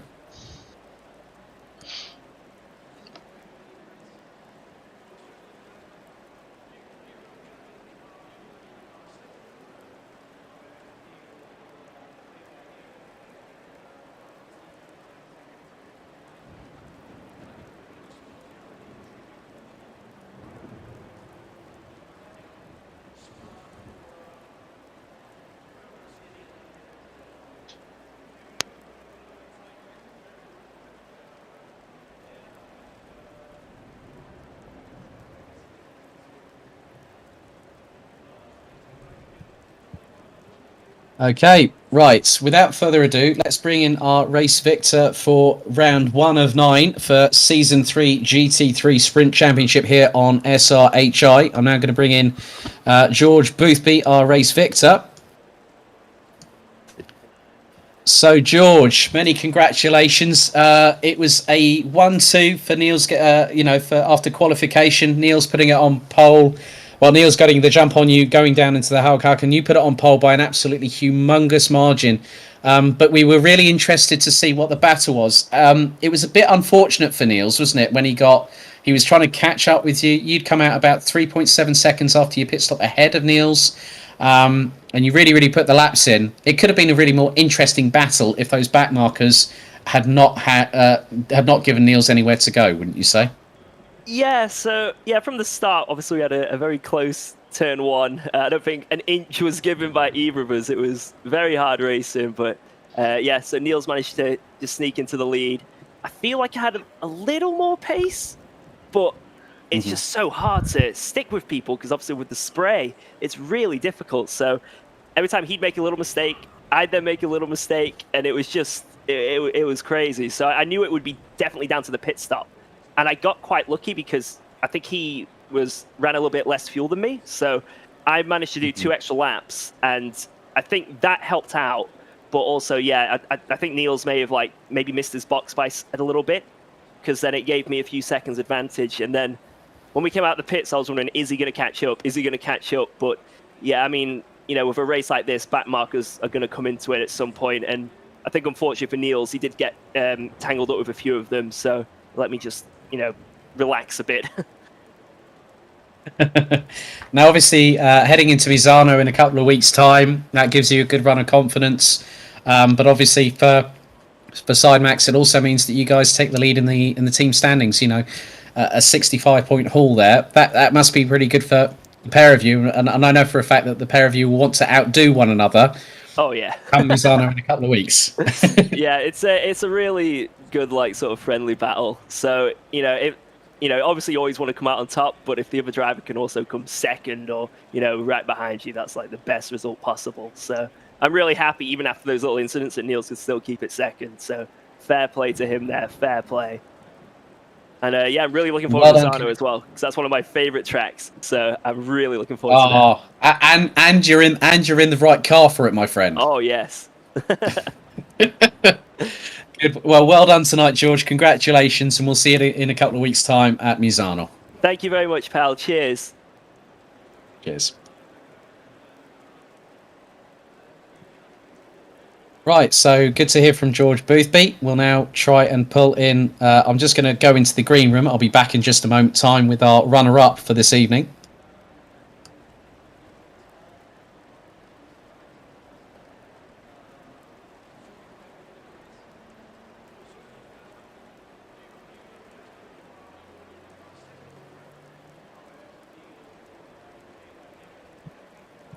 Okay, so without further ado, we'll bring in our runner-up for this evening. Got the initial jump on George Boothby, but now let's bring in Niels van der Kerkel.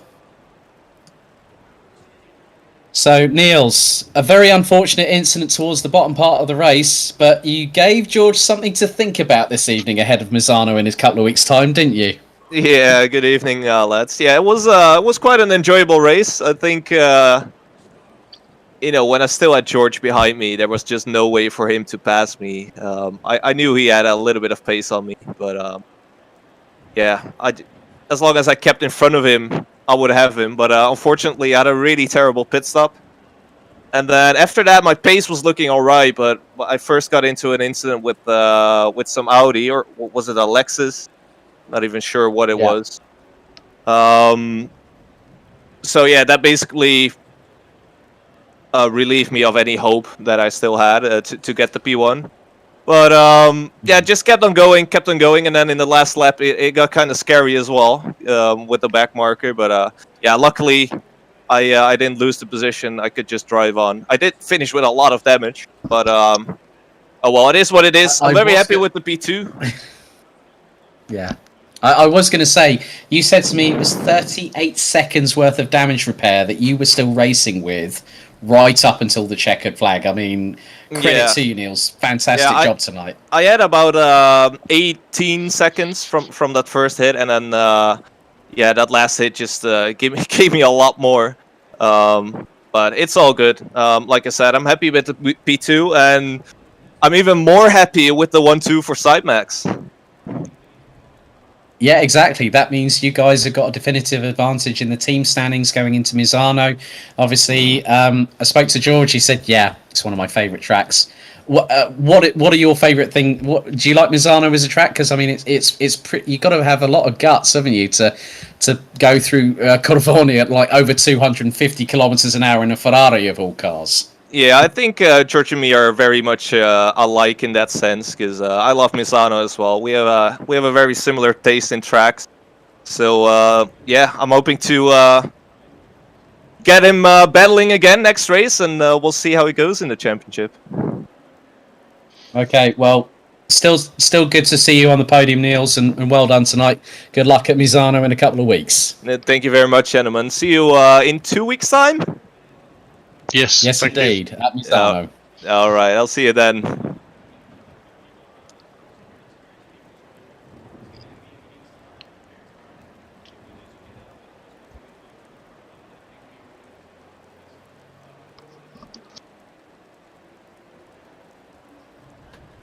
Okay, our final interview of the evening before we close out the stream here on Sim Racing Hub International. I'm going to bring our top finisher from semi-pro, and it is the 777 of Pulse Motorsports, Patrick Vance in the Lexus. Let's bring him in for a quick interview. So, Patrick, firstly, congratulations on being the best of the semi-pro drivers, but did you, in your wildest dreams tonight, amidst the torrential rain at the Nürburgring, expect that you would be at P4 at the P5 at the flag? Hell no. I was that car, the Lexus, is just insanely stable in the rain, and it went very well in qualify already. I was sixth, and the race went very well. I did one little mistake. I went in the wall after, I think, turn 6. Had some little bit of damage, but could stay my position, and then on I was very stable and keep on going. And obviously we go to Misano in a couple of weeks for round 2. What are your thoughts ahead of that race? I did not driven very much on Misano recently, so I didn't have any faults. And obviously my season is already going very well with the first victory in semi-pro and the 5th place in the overall. So yeah, I think I will gonna train and I will see what happens. Well, Patrick, congratulations for tonight. Well done, and we'll see you in a couple of weeks' time at Misano. Thank you.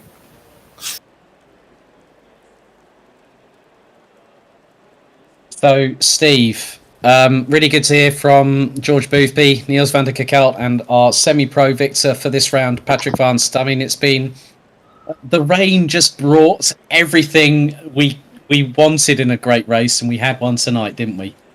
Yeah, absolutely. And what was interesting to take from those interviews with Boothby and van der Kakelt was the fact that a very good result for the team tonight, but those two drivers are racing very much for themselves from the sounds of the interview. You know, both of them wanted that win desperately. Van der Kakelt, as he said, you know, he was in front of Boothby and it didn't sound like he had any intentions of letting him past at any point. Unfortunately for him, as he said, it went wrong in the pit stops and then obviously got tangled up with some of the cars later on in the race.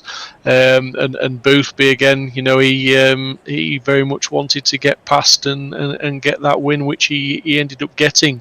So a good result for the team, but good to know that those drivers, you know, they are in it for the win. They're not going to start playing team orders. They're going for the win themselves. So great racing. But respect to everybody on the track tonight in what was very, very difficult conditions. A fantastic track and an absolute firecracker of a opening round for the SRHI GT3 Championship here at Nürburgring. Really, really good racing up and down the field. There was a few gaps spread out at some points, but then you know, there was points where the gaps really closed down. We saw some good clean overtaking. We saw some hard fighting, and we saw some very, very good driving, as I say, in what was very difficult conditions. So congratulations to everybody that managed to finish tonight. Indeed. I think with that being said, thank you very much to everyone for joining us here at Sim Racing Hub International for the first round of the GT3 Sprint Championship Season 3. Next Tuesday, we get Season 2 of the GT4 Sprint Championship here on SRHI underway, and their first race will be held at the famed Hungaroring. On behalf of Steve Proudly, my name's Alex Goldschmidt. Thank you for watching. Stay safe and good night.